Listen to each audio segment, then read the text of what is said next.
Jordan and Gretzky, Serena and Ruth. Remembering great ones is easy to do. But what about the no-names who spent their whole lives long snapping footballs and catching sack flies? They're guys, remember that guy. Remember that guy, remember that guy, remember that guy, remember that guy. They're just gonna remember some guys now. They're making a move. Slawdog making the move up the side, on the run to the yard of bricks and over the line. It looks like it's going to be. Remember that guy? The show where we mine our memories for nugs of nostalgia about peripheral players past and present. Hey there, folks. It is me, one of your hosts, James. And hot dog, am I excited to pod with the guy next to me. It's so exciting to be coming down to this photo finish. Diaz with you once again. And we have a very special guest. He is a man that knows that coleslaw belongs nowhere near a hot dog. Please introduce yourself. It's me, the man who only enjoys ketchup on hot dogs. I don't really put anything else on them. I like a simple dog. I'm the very special guest, Xavier. Here's a question, fellow Glizzy Goats, before we move on. This just came to me, but Ryan Nanny on Blue Sky this week, friend of the show, Ryan Nanny. How many, or what percentage at this point in your life of the hot dogs that you will eat for the entirety of your life do you think you have already consumed? It's a good question. Half. Good. Roughly half sounds about right, but like what I'm considering is when we eventually get a place that has a grill. Hot dogs just seem like such an easy thing to throw on the grill. Like I could end up having like 10 hot dogs a month, which would be like vastly ahead. So I'll say I'm at like 30%. I think my best dogs are still ahead of me. I agree with you that I will continue to consume a lot. I'm not proud of how much of my diet as a teenager hot dogs were. So I think I'm going to lean in the Xavier direction and say about 60%. That is fair. I remember hot dogs being like the first thing that I was like, oh, I can make a hot dog at home. Like I can be trusted to cook this thing. And we also had a grill at all points in a backyard. So like I've always had availability for that. Like of the three of us, I would probably bet I've consumed the most hot dogs. So I'm glad to know I won't consume the most going forward. That makes me feel a little bit better about myself. You know what else would make me feel a little bit better? Whatever it is that's making memories for the two of you. Well, I mentioned it last week. You know, we last recorded before the MAC baseball tournament had started. The MAC baseball tournament has been played. It has been won. Congratulations to the Fairfield Stags for a most decisive victory, going unblemished all the way through the winner's bracket and then taking the final. I wanted to shout out, I had mentioned Steak Newman at the top. And if I may real quick interject, I meant to send you this picture earlier.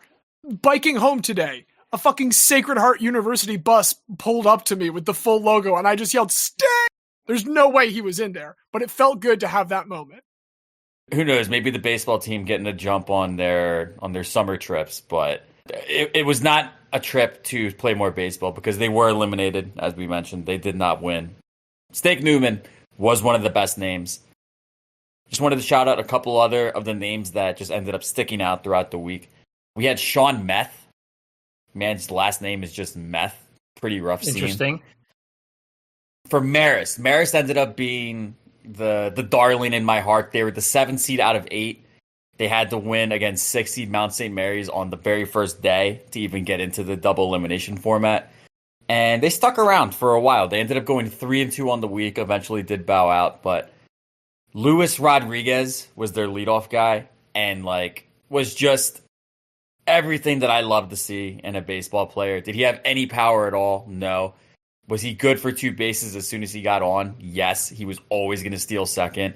He hit, I think, 800 for the week, which was just insane. And had the 1 home run, but otherwise they were all slap hit singles. And also just, I love a motherfucker named Lewis, and it was spelled Lewis, like the last name, Luis Rodriguez. Big fan of him. By far, the name that got the most jokes out of us in the control room for the whole week, though, it simply had to be Eric Hartman. And I had to really salute our announcers because I swear they knew how much we loved it. And they made a point, like it would be everybody else be like, oh, Rivera up to bat. Here comes the pitch from Smith. Eric Hartman in the bat, and Eric Hartman is 1 for 2. Eric Hartman flew out his last time up. It was great. And on the last day, he did get to go against a pitcher named Kyle. And it really was just everything we loved. It was a great week full of baseball. Sometimes more baseball than perhaps we wanted to bite off, at least in terms of time. Rain delays, lighting delays. At one point, it was at exactly 8 p.m. This is how we know that like there just weren't conversations that needed to be had with the stadium personnel. At 8 p.m., thankfully, between half innings, the lights just went out. They all went out. Hasn't this happened to you already this year? I think it might have happened at Mac Baseball last year. I think might have been when it happened. I know you had a sprinkler incident. I thought that same incident that went however long also had the lights go out. No, we did. We had the sprinkler incident at Mac Baseball last year at a game that didn't end till 2 a.m. The latest game this year ended at 12:30. So we made out a little ahead there, but no, it's always a blast, and I always find it so silly that at the end of the day, I do get paid to watch sports and press buttons. I got to watch so much sports. I got to watch so much baseball. I pressed comparatively less buttons than baseball was played, but still a lot of buttons were pressed. And just what a week. And Steak Newman, I'm sure you'll be back up at the plate taking some cuts. Hope it won't be a rare appearance for you. Some prime cuts. Some prime cuts. There we go. That's a good one. If I may add one final addendum, the internet was informed today that there is an Iona 10K track runner. This is D3, Iona University. His name is Beef Wellington. There's no way that's his first name. It's got to be a nickname because his last name is Wellington. I'm sure, but guess what he's listed as? Newman's first name is Zach. Sorry. Yeah, the name in the program is the one that counts, baby. All right. Speaking of the one that counts, Xavier, what is it that you are counting among your memories this week? So first off, I do just want to acknowledge that this is probably the last time I'll be able to talk about the Knicks this year. Just the law of averages is that even if the Knicks do win Game 5, the chances are by the time we record again, their season will be over. And regardless of how I feel when it ends, I do want to take a step back, acknowledge how happy this season has made me as a whole. This has been the best Knicks season of my memory. I don't remember the 98-99 team too well. I was, 6 years old at that point. So I will always have a soft spot in my heart for this Knicks team. I expect this team to be mostly back, mostly the same roster next year, but it's never the exact same team. So I just want to shout out that, hey, I got to see the Knicks beat the Celtics by 40 in Game 6 of the conference semifinals to make the conference finals for the first time in 25 years, and that made me feel good. So I'm happy about the Knicks, regardless of what happens tonight or, Saturday with the Pacers. I feel like getting that round against the Celtics specifically is probably helping ease this a lot for you. And it should. It absolutely should. Y'all fucking pants them. Yeah, it would have been one thing. Like when this playoff started, the expectation was, well, we're probably going to make the conference semifinals again, where we're probably going to lose to the Celtics. And that would have been 3 years in a row of making the conference semifinals, which is still much better than the Knicks have done for 25 years. But the fact that we beat the Celtics, obviously Tatum was hurt, but the Knicks were about to go up 3-1 prior to Tatum's injury anyway. We're not going to allow that to fester into the universe because in 5 years' time, that's exactly how the Bill Simmons Mafia is going to be reporting it. Oh, well, Boston was going to come back in that series. They were going to repeat if Tatum never got hurt. Bullshit. Yeah, they would have lost anyway. What, 9? They were already down 9? They were down 9 with 2 minutes left after the play where Tatum got hurt. So the Knicks would have won that game. It would have been 3-1. They would have closed it out anyway. Would they have closed it out by winning by 40? Probably not, but they would have won anyway. The Knicks just played better than the Celtics that series, and I will remember that. The Knicks played better than the Celtics in the playoffs and made it to the conference finals, so I'm happy about that. But the real thing I want to talk about is I want to go to racing for a little bit, because a lot happened in the world of racing over the past week. Genuine question, why does all the racing happen at once, regardless of what you're racing? Like, I kind of get it for the horses, because of the age of everything. I guess I get it for, like, is it just heat for everybody? We don't want the cars to be too hot, we don't want the people to be too hot, and the horses are however old they are? I have no idea why we have, the Monaco Grand Prix, the Indy 500, like one of the bigger NASCAR races, the Coca-Cola 600, I believe, was what was this weekend. Yeah. Like, all on the same weekend. I don't know why. There's just a big audience out there for, motorsport, but no one was particularly happy with any of those this past weekend. Quickest one is just, people are kind of tired of the Monaco Grand Prix. It's famous for, going through the streets of Monaco. The problem is, as these cars get more sophisticated, these streets are not getting any bigger, and the Monaco Grand Prix ends up being the most boring race in the world because nobody moves whatsoever, and everyone stops watching. So they're still trying to figure out how they could change that, whether it's changing the actual course or change the number of mandatory pit stops. I don't think anything's going to work, because I think it's just kind of boring when you know that the entire grid is locked into whatever they're going to finish in from the start. You just got to give Mickey Rourke some of those electrified tentacles and you're set. So that's the quickest one.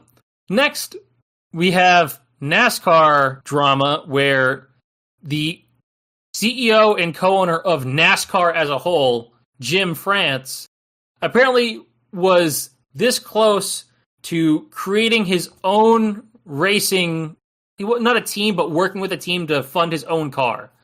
And everyone's like, wait a second, you want the owner of NASCAR to be funding a car competing in NASCAR? That doesn't seem like the biggest conflict of interest ever. But apparently he just really wanted to do it. And they had already come up with a plan, had worked with a team to create it, until enough people said, this is insane. We can't have the owner of NASCAR racing a car in NASCAR. No one will feel comfortable doing that. The Athletic still says it's not clear why France wanted to enter a car in a cup race. He just decided one day he wanted to do it, and it almost caused an internal collapse of NASCAR. The reason he wanted to is because he thinks he could cheat to win and he would get to lord that over his rich friends. That's why he wanted to. It's funny that a newspaper can't just admit that truth. And speaking of that, one of the reasons why this is so controversial is because IndyCar has this same issue where Roger Penske is the owner of IndyCar and the Indianapolis 500. Yes, he owns both of those. Also, he owns Team Penske, which is the top IndyCar racing team. And just this past week, they had to fire the entire senior leadership team just 5 days before the Indy 500 because they were cheating their asses off during qualifying with modifying their cars in multiple illegal ways that they were small enough not to be noticed for a while, but important enough to make significant changes in how a car races, how much drag is used. They looked at Joseph Newgarden, who had been back-to-back Indy 500 winner, part of Team Penske. His winning car from last year was at the Racing Hall of Fame because he had won the Indy 500 back-to-back. They found that car also had illegal modifications on it. So Team Penske has been cheating their ass off for years at this point. And when it's the team that's run by the owner of the entire sport, he can't get in trouble. So he just fires everyone in the senior leadership team as, the scapegoats for it. I doubt it was their idea. And, that just having that scandal hit the same week Jim France tried to put his own car in NASCAR just shows how bad that is of a thing and how kind of insane it is that people have gotten okay with this level of conflict of interest. I mean, I will say to the fans' credit, because I've been nodding along to all of this, I follow a lot of people who like motorsports a lot more than I do online, so I get vague osmosis, and I knew about this controversy in IndyCar. I didn't know the NASCAR thing, so that's fun. But I knew about the IndyCar one because everyone was pissed about it. Like, sometimes it's going to be impossible to make the people who can actually do anything about it care, but it is nice that the people who watch and enjoy the sport were all informing me without knowing they were informing me, just in their discussion, letting a dingus like me know, well, that's super fucked up, and all the fans know and recognize that. Also, the real race was the Weenie 500. Like, that's what mattered. Slaw Dog. It's funny, there's a Forbes article that's titled Indianapolis 500 Final Results, the Good and the Bad for Roger Penske. The good had an average viewership of 7 million, the highest for the event since 2008. And who benefits from that? The man who owns both the sport and the Indianapolis 500 and uses it to advertise his other companies. The bad, his teams had to start from the back of the race because of a cheating scandal. Like, that shouldn't be an article that exists. But, you know, I guess it is what it is. But that's what's making memories for me. James, what's making memories for you? Before we move on, I have one thing in racing that maybe soothes your pain a little bit. This is a question to you, Xavier. Do you, as a New York Red Bulls fan in MLS, do you feel any affinity to the rest of the larger Red Bull sporting organization? Not really. You know, I tried. I watched RB Leipzig when Tyler Adams was there, but I don't care about Salzburg or Bragantino, and I don't care about, like, the Flugtag. But do you care about cycling at all? Because I just want to let you know, this wasn't something I was planning to bring until today. Nico Denz of now this is, to be fair, the Red Bull Bora Hungros team, because no one can just, like, afford a team on their own except for the United Arab Emirates, who do have a team that is very good because of that oil money. But the Red Bull guy basically saved the race for Red Bull, Nico Denz, because they hadn't been able to even get a stage victory to this point in the Giro d'Italia. So I just wanted to offer you a little bit of Red Bull joy, if that maybe helps. Is this your window into cycling? Is this how I finally get you into cycling? There's a Red Bull team? If they're willing to send me a Red Bull, I will watch and be their biggest fan on social media. I can do that for them. Okay. No, I mean, the thing I wanted to talk about was my fandom for a moment, to be a little self-indulgent, because after many years of trying, it finally took this time. I have finally successfully made myself care about a team in English soccer. I have finally gotten a team that feels right. I have paid attention to a portion. I will acknowledge only a portion of a Premier League season, but I truly followed a team. I've tried to care about this soccer. People tell me if I'm going to like the sport, this is the highest level of it, and I should try and watch it. And so for years, I've been trying to do that. When I worked at the camp, we had all the guys from Camp America, and a bunch of them were from Manchester. They're like, oh, I'll get into Man City. And I kind of wish I had, because this is before they were oil money Man City. So, I could have liked them back when they were lovable losers and became this. But couldn't take at that point. For a while, I was like, oh, should I root for the Spurs? Just because I already root for the Spurs, and I could just keep saying Spurs all the time. But again, just didn't really take. And then finally this year, made the effort, and there was someone that spoke to me, none other than the Tricky Trees, Nottingham Forest. To kind of explain why I think it finally took, when I picked an NPB team, the Chunichi Dragons, who suck again this year, whatever, it's fine. So do the Orioles. I think the Dragons are better right now. Part of what I want, I want an old team nowadays if I'm ever picking a team, because the Orioles, the Ravens, the Canucks, the Spurs, the Aces, none of them are incredibly young. The Ravens are the youngest of all of those, unless you count the Aces, coming into existence in Las Vegas. But none of them are the ancient teams. And I always kind of wanted one of those, like Phillies or Yankees that have been around for over a century. Well, Nottingham, according to historian Mark Metcalf, is the oldest team in the English Football League. They were founded in 1865 when a bunch of guys who had been playing a sport called shinty, which is kind of like field hockey, just met at a pub one day and decided to play soccer instead. That is the founding date of this team. That's fucking awesome. Basically everything that I've read for Nottingham Forest fans feeling about this team is they are the English soccer version of saying all the time, why can't this team be normal? Why can't this team be normal? This is a normal football team, sarcastically, just all the time. They are so old. How old are they? They are so old that they were the first team to use shin guards when they repurposed some cricket equipment.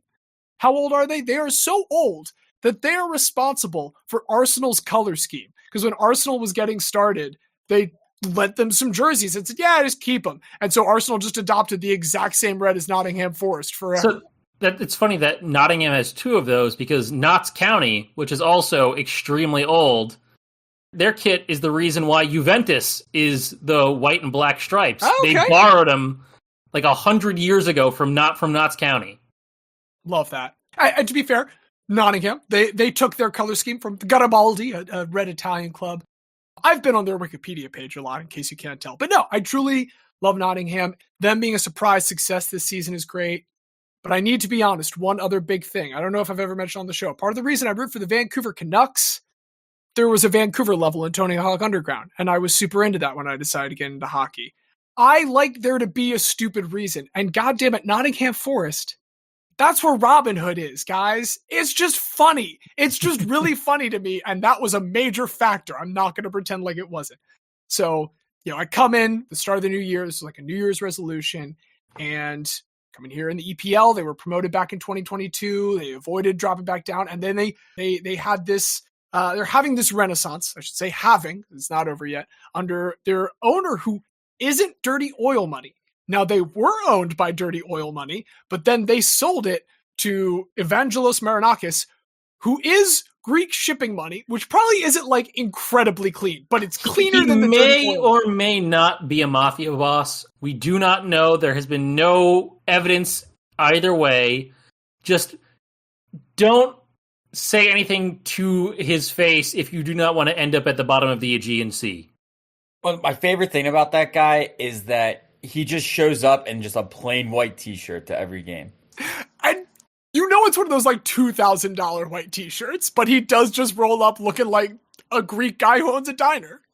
Xavier, you were mentioning Baltimore Ravens legend Stavi the other day. He kind of looks like Stavi. He does kind of look like Stavi. It's great. But yeah, I picked them. They promptly dropped off from their third place that they were at that point, as teams that I root for and want to do. But I got to enjoy a lot of great football. That kind of got me into it. I watched a lot of 0-0 ball because they're a very like counterattack team, as I've learned now. And so they don't do very well if the team that is playing them just kind of lets them have to dribble the ball themselves. But that's okay. They got Matt Sells, an incredible Belgian goalkeeper, tied your boy from Arsenal, David Raya. Am I pronouncing that correctly? Yeah. 2 guys winning Golden Glove for 13 clean sheets between him and Matt Sells. Not a lot of scoring from this team, but some quick shout-outs to New Zealander Chris Wood for 20 goals. Nikola Milenkovic, my new favorite Serbian name, Nikola, and a name that kind of sounds Obic or Ovic at the end. This 33-year-old who came out of nowhere from Fiorentina, a team that we now hate because we're in the Conference League, which, as I understand it, is the consolation prize for the consolation prize. And you may say, of course, James roots for the team that falls from 3rd to 7th place. I say the team from England that is the only one to currently qualify for the 3rd place European level of play, that's a fucking 3rd place championship if I ever heard one. No, it's a 3rd place league. It does make the winner a 3rd place champion. I love that. I love Matt Sells, a former Newcastle legend. I love Chris Wood. Not really a Newcastle legend, but still scored some important goals for us in the relegation surviving season. But most of all, it's a Geordie that you didn't even name. Geordie Maradona is Elliot Anderson, who we were forced to sell because of stupid PSR rules, even though he is a Geordie born and raised and came up through our academy and all that. But Elliot Anderson dominating the midfield for you and was named by the Premier League as the under-21 player of the year. Incredible. You are informing me of things that I have not even gotten. I still don't, I think, have the perfect media diet. Like, I still need to keep finding, the right fan sites and stuff, but I'm really trying here. I understand that I'm probably going to be saying goodbye to a couple people this next offseason. Do we call it the offseason? I just don't want to sound stupid. Transfer season. Transfer season. Okay. Supposedly, Morgan Gibbs-White is likely to leave. I appreciate his team leading 13 yellow cards. Liked having just a kind of pesky guy. He's great. I will be devastated. I will have to go and kill someone if the rumors are true that we also lose the most handsome man in the entire world, Callum Hudson-Odoi, who is also the person that happens to have scored the first goal after I started watching this team. And then I looked him up and I said, God damn, he's really hot. So I really don't want to lose Callum Hudson-Odoi from the team. He seems delightful and I would like to keep looking at him. in case you can't tell, like, yes, I still don't know a lot about soccer. I'm not smart about this sport. I promise you this. I do care about this team now. And that's what's been missing all these years. That is what will continue to expand this. Go Tricky Trees. I don't know any of the songs yet. That's what's making memories for me right now. Great season by the Trees. Well, the great thing about so many of the soccer songs is, like, yes, every team has their traditional chants, but so many of them are just like, hey, guys, I came up with 12 lines to the tune of ABBA, so I'll go once and then everybody follow after me. And then that's how some of the most famous songs end up becoming associated with the club. So you could come up with a famous Nottingham Forest song, James. You could. You have the power. That's inspiring. It's genuinely inspiring and is something that I would aspire to as well. But what I aspire to do right now is to get an education on a particular guy. This is going to be the main portion, and I just want to real quick reiterate the format. I got some feedback saying, like, hey, during this first season, maybe just like repeat why is this different this time. So to reiterate, as we dive into this next part, we this season are not doing 3 guys a week because we just do not have the time right now. So instead, for the quote-unquote 9 standard episodes that a season would previously have, each of us, over the course of that 9, will each have a trio all together with a guy being the focus of each. And at the end of that, we will somehow make a decision about which ones of them go into the Hall of Guy. Just the one, and no decisions made this time, though, as we turn to you, Diaz, for your first game breaker guy here in season 13. Yeah, so before I can talk about the guy who is a game breaker, I first have to talk about the game that he broke. That being golf, which, as we've discussed before in this podcast, it's a seemingly very simple sport, but with incredibly absurd minutia to it, such as in the case of Roberto Di Vincenzo making us stupid because he forgot to sign his name on a card, and that meant that he lost the most important tournament of his life. An incredibly silly thing to lead to such a devastating outcome. And golf's full with these kind of things throughout its history. And for the most part, you know, it's still the simple sport that we think it is. There's 18 holes. You got to hit a ball into each of them. However many times it takes you to hit it, that's your score. But sometimes people come up with new ways to hit the ball, and it can result in all kinds of crazy controversy, which is why I want to talk about the long putter now for a little bit. As opposed to a normal-sized putter, some players have elected to use a long putter that has a shaft that is probably closer to like a hockey stick in length, it's appropriate to describe, as opposed to a traditional putter that, you know, we maybe have all used playing mini golf throughout the years. With that longer shaft, they'll then wedge the butt end of it into either their chest or their stomach, and by creating that anchor point, you get a much more consistent pendulum going back and forth, as opposed to if you just hold it with your hands extended all the way down.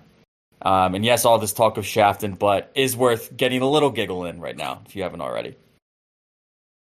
As it relates to the long putter and the anchor point, the first golfer to ever win with a long putter on the PGA Tour was a man by the name of Phil Rogers. He took home 2 tour wins in 1966. By 1968, the USGA had already banned the putting style. They noted that it could make the game of golf, quote, bizarre. Make it some other game, part croquet, part shuffleboard, which sounds like a pretty fun game to me. I don't know why you'd want to reduce those elements. In 1983, 15 years later, the long putter made a comeback on the senior tour, where there were some reasons at play that maybe made it make more sense. Charlie Owens started using a 51-inch putter that he named Slim Jim, and he was using it with the traditional anchor point that we've referenced already, largely because he just said, hey, I'm on the senior tour, I'm an old guy, my knees are bad. It helps me to not have to bend my knees. And also, it was the senior tour, so who cared? Why not let him use his long putter? And he was able to win a couple tournaments in 1986, putting like that. Now, if I may interject for just 1 second, you said 51 inches there on the long putter. Would you mind if you already said I missed it? Just the length of an average putter normally, for reference sake? I don't have an exact number in my head, but I feel like about 30 inches is probably appropriate to think. Yes, I've held one, but I don't think I've ever thought of the number, so this is just helping me visualize it better. 33 and 35 inches. Thank you, Internet. Okay, I was gonna say shorter than a yardstick, but close to it. And that Yeah. feels like it's right about there. That's perfect. So yeah, we're talking about an increase of about 15, 16 inches on the length, like enough so that it's not really recognizable as its original form by that point. Like you added half of it. You made a 50% increase. Right, yeah, it's obviously substantial. And Charlie Owens on the senior tour, as we said, brings it back. In 1987, we're going to the opposite end of the spectrum, when at the National Pro-Am in 1987, Johnny Miller used a long putter and managed to win. By 1989, we have another person on the senior tour. This time it's Orville Moody, taking home the U.S. Senior Open with a long putter that was anchored against his chest. And at this point, it's starting to make a bit of a comeback, enough so that the USGA reversed its ban in 1989, opening the door for golfers at all levels to use the long putter. The debate would rage on, and eventually with the line that came from David Fay, the director of the USGA, he said, quote, "Putting is a very individualized art form. To inhibit a golfer's individual style would take away from some of the fun of the game." A shockingly progressive view stated by a person in control of golf, but yeah, just involved with golf. But that's like, it's very true. I think in any of the sports where you have one person going over the same course as everybody else, much like in biking, the style is the only thing that's interesting at that point, or the stylistic differences rather. Exactly, just something to differentiate it. And some people feared that this would bring on an epidemic, and immediately that's not what we see.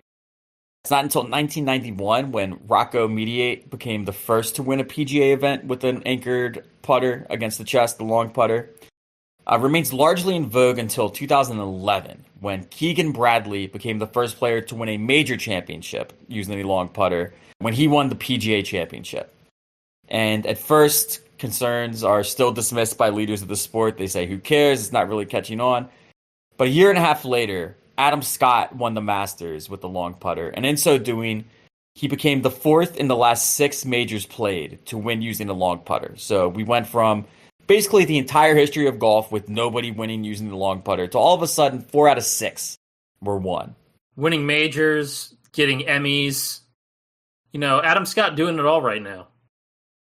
He is a man of many talents and a man of a very long shaft with a very effective putter. I mean, that is a plot point in Parks and Rec. But so, now we have these 4 titles in 6 opportunities won by people using the long putter. All of a sudden, all of the people who thought that this is a cheat, that's what really a lot of people say. Like, putting is supposed to be difficult, and this is an artificial way of cheating.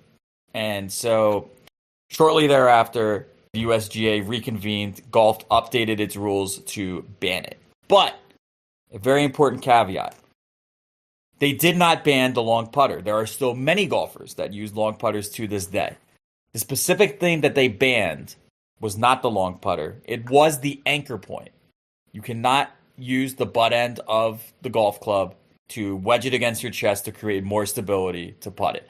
That is what was banned. Everybody always thinks it's the long putter. It's not. It's the anchor point. So if we're going to talk about the anchor point, we have to go back way further back than Phil Rogers in 1966. We had to go back to 1924 for a guy who didn't use a long putter, but did invent the anchor point using a traditionally length putter. He's one of golf's first full-time professionals, and my guy this week, Leo Deagle.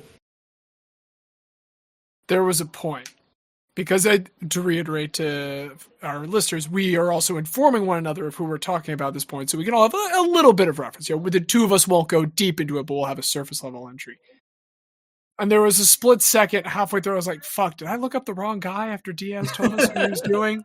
I thought we were I thought this was like black and white times. Did I fuck this up? No, it is well back into the day because we are talking about a man who was born in 1899 on the very nice day of April 20th. So it's his birthday and not the other guy's. He was born before that other guy. I do think henceforth it is officially Leo Deagle's birthday. And he was born in, I'm definitely going to say this wrong, Gratiot, Gratiot, however you think that's supposed to be said. He's born in that township in Michigan. The most important thing about it is that it is an hour north of Detroit. So maybe it's gratuit? Gratuit? It's Nobody definitely knows. French. It's definitely a French word if it's ending in OT, much like Detroit is, and Detroit becomes Detroit.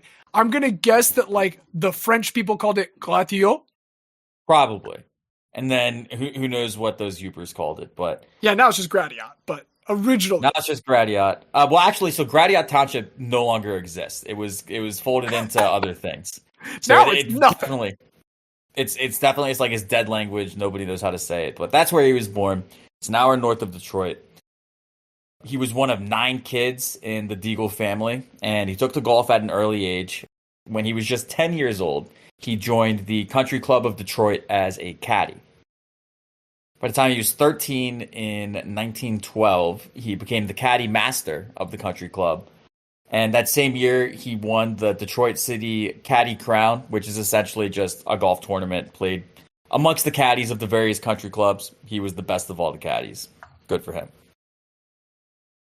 2 years later, he is no longer just a caddy. He is actually the assistant pro at the club at just 15 years old, but still with no professional tournaments to his name. He's just the pro in that he gets paid by the golf course to teach people golf. That's all that it meant at that point. But for the 1916 Michigan Open, he saved up $25, which was the entry fee to play in the Open, and he entered into the field for his first professional event. With a 4-day score of 301, which included a course record 71 on the final day, he won the Michigan Open in his inaugural event. Now, he was excited to defend his crown, but he wasn't able to do it until 1919 because of something that we might all remember was kicked off by the shooting of Archduke Franz Ferdinand. It was World War I. There is no evidence of Leo Deagle serving in World War I. Just, the economy kind of went to a halt after Franz Ferdinand and that whole thing. So it wasn't until 1919. After he did that whole thing? Blame Gabriel Principe. Yeah. He's the one who did it. Him in the black hand. No, I'm gonna victim blame. He should have seen that coming. There's a whole band named Franz Ferdinand, and he didn't think that, this might be something might happen to me. Come on. I don't know, timepiece and time mechanics, and should we blame people who got shot for being shot aside? It was 1919. It was 1919 when Leo Deagle made his return to the Michigan Open, and he did successfully defend his crown. He even shaved 7 strokes off of his score for a 294, which was a Michigan Open record. And you can giggle at strokes, Xavier. It is very funny when we're talking about long chaps and strokes and balls. You can laugh at all these things. And we all know at this point that sports are extremely homoerotic. The people who invented all of the terms for it knew exactly what they're doing, and it's still always funny to hear announcers say these things with a straight face, whether it's golf or basketball or football or anything. It's just very funny. It's all great. It's all funny. What's not funny is that Leo Deagle has now proven himself as a pro golfer. He has conquered Michigan. And so with that, he's going to move to Detroit. And he's going to try to focus on becoming a pro full-time now. His first year as a full-time pro, he does just about as well as you possibly can. He competes in the U.S. Open, and he finishes as runner-up, just 1 stroke behind Ted Ray in the 4-round format, which back then, these days, a round of golf in a golf tournament, you play 1 round per day for 18 holes. This was still a 4-round tournament, but it was played only across 2 days. So you're walking 36 holes while hitting the ball. I don't know if golf is a sport. I think it was a lot more of a sport back then. The first time I did it, by the end of that, I was like, I'm willing to buy that this is exertion now. Like, it's not the most exertion, but this is exertion. Right, and especially if you're walking it. And they're essentially walking 2 rounds a day, back-to-back days. In that format, he finishes just 1 stroke behind the winner. For his second year, now having a bit of reputation established, he returns to Michigan, where he's trying to help grow the game. And in each of the next 3 years, he managed to win 1 tournament across the year for the PGA Championship, but no majors, and what's holding him back is his putting game. Contemporaries described him as the best pure hitter of the ball of any of them, and we're talking about an era that had some of the greats. Bobby Jones prints among them because Bobby Jones specifically said Leo Deagle had the best swing that I've ever seen. But as we mentioned, he developed this reputation as a poor putter, so he begins experimenting. What he finally settles on is what is now described as deagling. It has its own term. It's its own verb within golfing. And deagling is, as opposed to normally you'll have your feet maybe, about 6 inches apart, pretty narrow, holding the club down with your arms in a V. What deagling does is he leans fully forward over the club to the point that his chest is essentially parallel with the ground. He creates that anchor point that we've talked about before by wedging the end of the stick into his chest and creates that pendulum effect. And he has his elbows pointed directly out as opposed to having his arms down, fully extended. And with that, he's now created a pendulum effect that is easier for him to manage. He's able to make it more consistent. And with it, his putting improves, and so too does his overall golf game. In 1924, the first year that he putted while deagling, he wins 3 tournaments, including the Canadian Open for 1924. The next year, in 1925, he defends that Canadian crown, and he also wins the Florida Open, which that year was boasted as having the greatest field of participants of any golf tournament to that point. All of the greats of the era were playing in it, and Leo Deagle emerges from it. So, still no majors, but winning more championships. In 1927, in recognition of his ascendancy within the golf game, he was named to the first ever U.S. Ryder Cup team. The Ryder Cup being, of course, the famous match play competition played between USA and Great Britain. He is named to Team USA by the captain, Walter Hagen, who is one of the all-time greats. His 11 major wins stood as the record until Jack Nicklaus came along, ended up surpassing it. We've got Gene Sarazen on this team, who eventually became the first golfer to win the career Grand Slam. That is winning one each of the Masters, the U.S. Open, the PGA Championship, and the British Open. So many greats on this team, and our boy Leo right in there amongst them. He loses his doubles match, but he recovers the next day to win his singles match as Team USA romps, winning the first Ryder Cup 9.5 to 2.5. 1928 finally comes his major breakthrough within his professional career. In addition to winning his 3rd Canadian Open, he shows up determined to the PGA Championship, which was an absolute behemoth of an event back then. Earlier we talked about how the U.S. Open was played. There were still 72 rounds, but it was only across 2 days. He played 2 rounds each day. The PGA Championship overwhelms this. The U.S. Open pales in comparison. For the PGA Championship, you're going to start on Monday, and you're going to play 2 rounds of stroke play. So that's 36 holes just on your Monday. The top 32 players resulting from that are then seeded 1 through 32.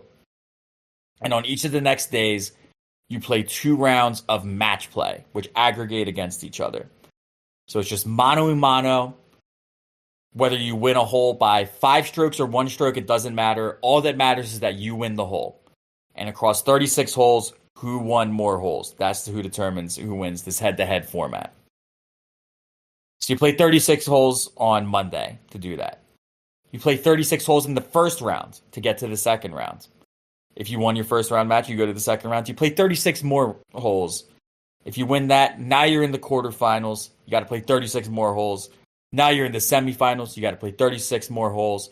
And finally, if you are to be the champion of the PGA Championship in this old format, you will have done so having played 216 holes across 6 days.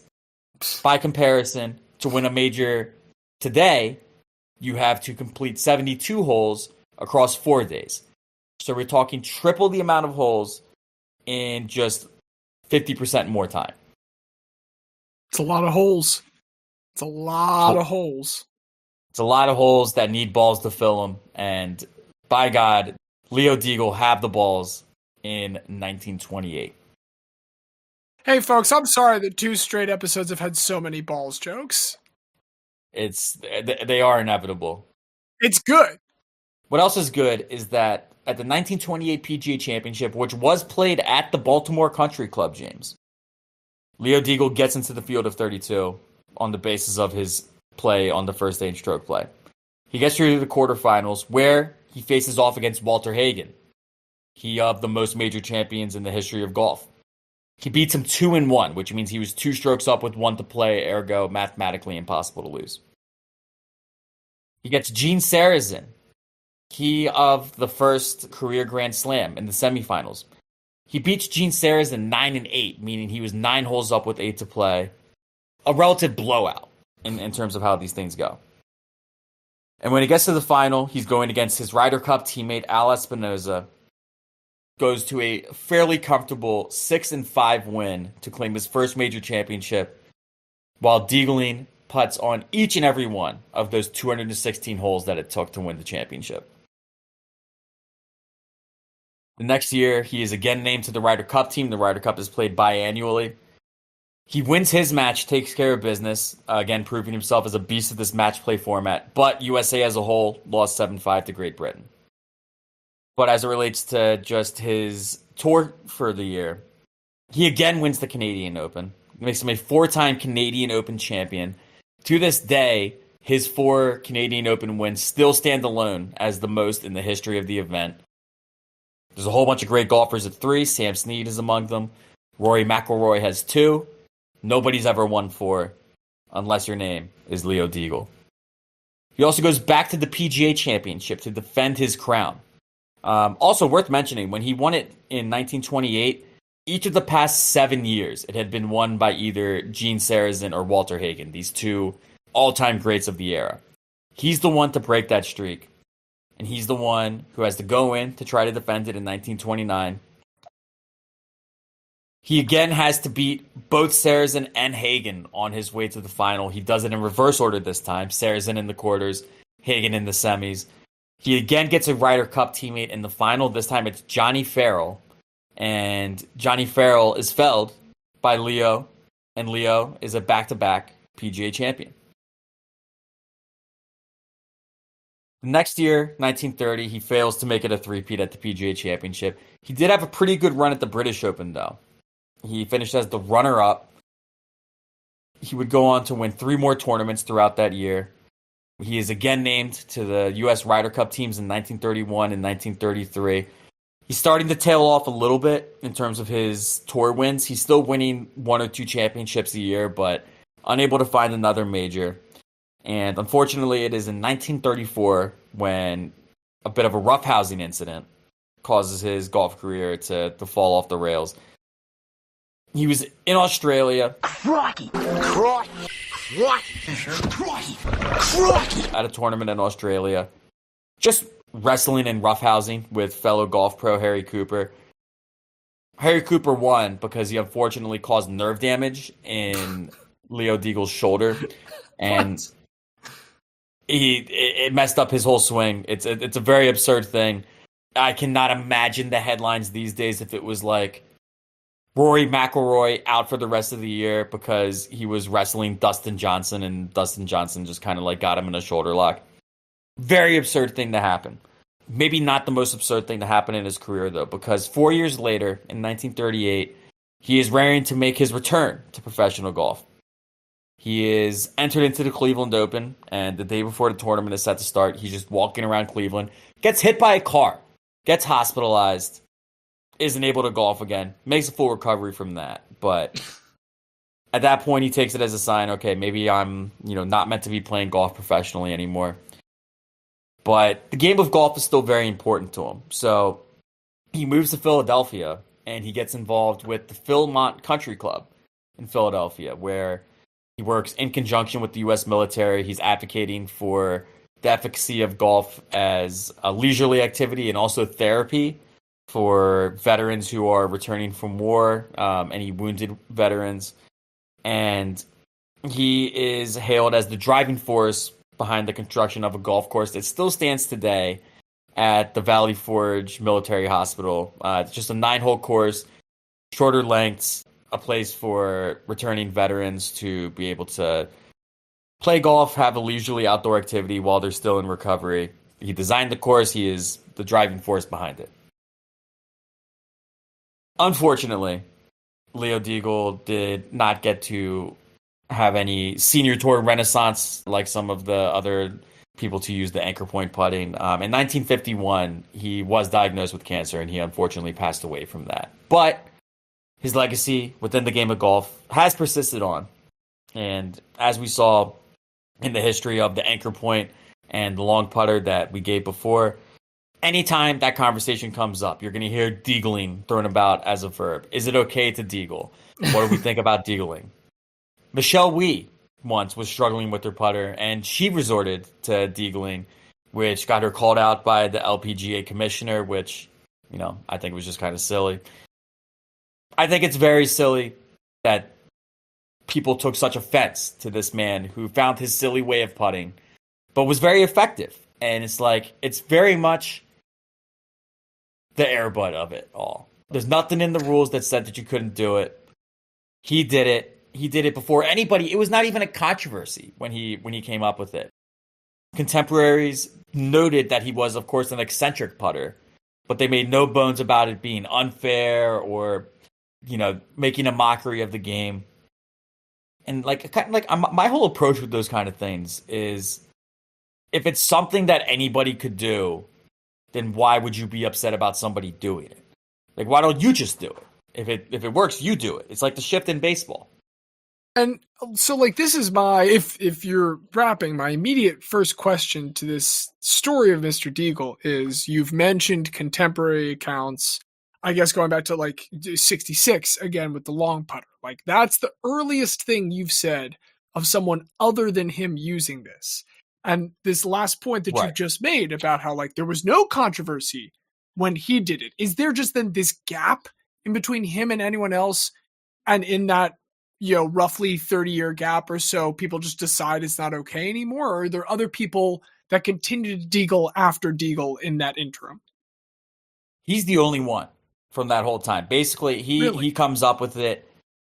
Yeah, and I think maybe part of it, a big comparison that was made between it was similar to in basketball. Back in the day, everybody used to shoot underhand. And there's still a lot of things that say today that if you're an NBA player sorry, Xavier, Mitchell Robinson, who is a very good player who has this very fatal flaw of not being able to hit free throws. If you're a very good golfer who has this fatal flaw of not being able to make your putts. The theory, I guess, between traditional putting and why it's more people just trend towards it and try to putt like that is the same thing that people don't want to shoot underhand basketball free throws. It's such a vastly different motion that is unrelated that people kind of just don't feel that it's worth the time to invest at that point. And it's more worth to maintain your same grip, your same kind of, it's a lot less momentum with the hips, but you're still kind of just rocking back and forth with the hips. People thought it was more effective to just maintain that kind of consistency versus deagling, which again, even, I need to just emphasize, in its early form, he was not using a long putter. It was still the same length putter. Yes. Yeah. He was just punching over, his torso. He was just bending at a ground. perpendicular angle. I just found an old video of a couple shots of him playing in the 20s, and it is fascinating to see him putt that way, because it almost feels hard to tell how you could see where it's going because you're so hunched with the putter so wedged right up in you. But I mean, it worked for him. So I also like, Diaz, that at the very end of this you brought up airbud, because the other thought that's just been bouncing around in my mind this entire time is, besides the hockey of it all, you've described the plot of Happy Gilmore, guy who's got the drive of just natural ease, who has no short game, and that's his fatal flaw. And I did a little bit of digging. This is the one thing I really was ready to go deep on if I could find any evidence of any of the production of Happy Gilmore, even just acknowledging this, even with the sequel out. There's nothing that talks about Happy Gilmore and Leo Deagle. I just wonder if that's something anyone that knows more about this subject than me we'll ever dive into. But I was surprised to find that there's been no like parallel drawn between that, because it's immediately where my mind went. No, it is a good point. And yeah, it is fascinating to see when it comes to these guys that like exist, like, Xavier's, there's about 2 to 3 minutes of film of Leo Deagle driving a golf ball and putting. And that's really all we have to go off of in terms of actual like knowledge of how good was he, other than just looking at the golf scores. But yeah, to all of his contemporaries, and again, we're talking about some of the people to hold some of the most prestigious records in all of golf. They all point to him as number one. And like, this isn't a thing either where it's like, us as a group have not really focused a ton on golf. Our reports on golf, our discussion of golf is not very prolific. It's not like if, for example, hey, we never talked about basketball. It was like, oh, holy shit, this George Mikan guy invented layups. Like, people in golf don't talk about Leo Deagle enough either. And like, when I watched like his Hall of Fame induction video, like that's what Gary Player, all-time great player, all-time great historian, points out is like, frankly, people don't talk about Leo Deagle enough. Like, in an era of the greats, he was in a match play format against any of them. Like, he has winning records in match play against most of these greats. And I think there's something to that too. And like, and there's also, I was thinking about this when I was going and doing my research for him. Match play only really exists at the Ryder Cup now, and like in that kind of format. We need to bring match play back. Like, we just need to. In the only game I ever played in which people cared about the score, which is one of the 2 golf games I've ever played in, like, we did a match play scramble because one person had to play with me, and so that was the way that we handicapped this essentially. And we came close. And I had a couple shots that were the ones we went with during the scramble. Probably single digits, but high single digits. Anyway, no, like it is, I mean, definitely for just like base level people playing, like way more fun than I think I would have had counting it over the whole time. And I agree with you, like as you describe it, with the head-to-head nature of it, particularly because it would have to be one-on-one, not these. Well, I mean, you'd have 2-on-2 as well, but it sounds more interesting than that slow creeping. Maybe that's just the part of me that does not appreciate golf. Well, it's like one of those things where it's like golf is played for, I think it's like a 6 to 8 month long season. All the tournaments are just normal stroke play. I'm just saying, one of the 4 majors, PGA Championship, make it a true gauntlet. Like, let me think about this. We started on a Monday, and we did 1 round each day, randomly drawn. You would have 2, 4, 8, 16, 32, 64, 128. You could have 128 golfers. And in just 1 week, 7 days, you have to win 7 rounds in a row to win the final. I mean, why not? And there would be some plucky underdog that just gets hot on the week knocks off Rory McIlroy and knocks off, why not? Do it in April. Immediately follow the March Madness with this tournament. I feel like just now when I said the March Madness, it feels like when you say the Major League Baseball. No, do it. I feel like there's that week, or maybe it's 2 weeks after the end of March Madness, but before the Masters. Started off with this, or back when Leo Deagle won, it was played in December, so at the end of the year. December feels like a time of our sports calendar when we could use something like this. Football playoffs haven't quite started yet. Baseball's been done for a little bit. Basketball and hockey are still kind of in their early thing. Let's send out the calendar year. Let's send out the golf year with one glorious week of match play single elimination. And we'll get the Saudis to fund it. That's how we'll get that Live Tour money integrated into the PGA Tour. Well, thank you.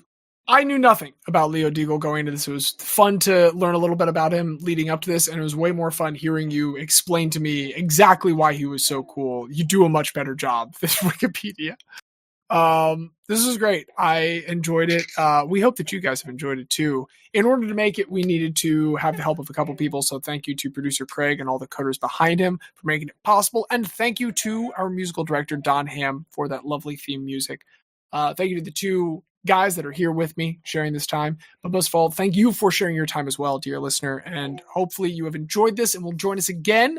If you want to know anything about Remember That Guy in the interim between episodes, you can always check bit.ly/Remember That Guy, all one word, all lowercase, Stream Elite. Anything else from you guys? Nothing from me. Oh, go birdies. I don't think that's particularly funny, but I thought it a couple times during the episode, so I just needed to say that before we head off. Until next time, folks, I've been one of your hosts, James. I've been the very special guest, Xavier. And I'm Diaz. And of course, we do know golf is an acronym. It stands for Guys Only. Lone All-Star Appearance Stealing by Metal Court. Forbidden.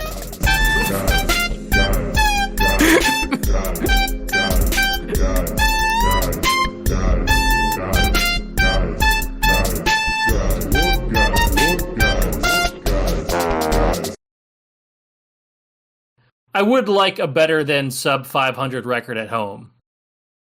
Especially when you have, like, the most famous home. See, every Knicks fan will tell you this, though. It's both a good and bad thing for Madison Square Garden to be your home arena, because players still think of it as an extremely, like, glamorous place to play. Yeah. And there have been plenty of examples of a random player putting up 50 at the Garden for an away team in a win and talk about how it's like it was always their dream to play at the Garden. Yeah. And that always happens against the Knicks. You know, there's never like a random Knick puts up 50 because it's just another home game for them. Jeremy Lin. I like that we both went to that. I mean, that was a period of time. That wasn't just that wasn't like the magic of the Garden. Then you also have good players like LeBron, who actively talk about how much they love playing at the Garden, but also actively avoided going to the Knicks every time he had a chance to go play for the Knicks. He just likes to play at the Garden and hurt the Knicks. I mean, it's like you're saying, it wouldn't be special if he was there 41 times a year. It would be special for us. If he had come in 2010, it would have been very special for us. But that would be a fun, like, 40s arc for LeBron. He just spends every year being like, you know what? The Knicks, you get a year of LeBron now. Am I 45? I'll yes. take a year of LeBron Will at this still point. be your third best player? Also, yes. Who would say no, depending on the price? Like, I don't think there's any team that wouldn't put him somewhere as long as it was, like, not going to fucking The wreck Celtics the would cap. say no on pride. The That's true. Celtics would say no. Dude, I really do hate them. I hate them so much that I rooted for the Knicks to beat them. Going into the Ravens-Steelers playoff game. I mean, I was telling Mahan, like, look, it came to it. If you beat the Ravens, if you got to Kansas City, I wouldn't just root for Kansas City to lose. I would root for Pittsburgh to win. That's going pretty far.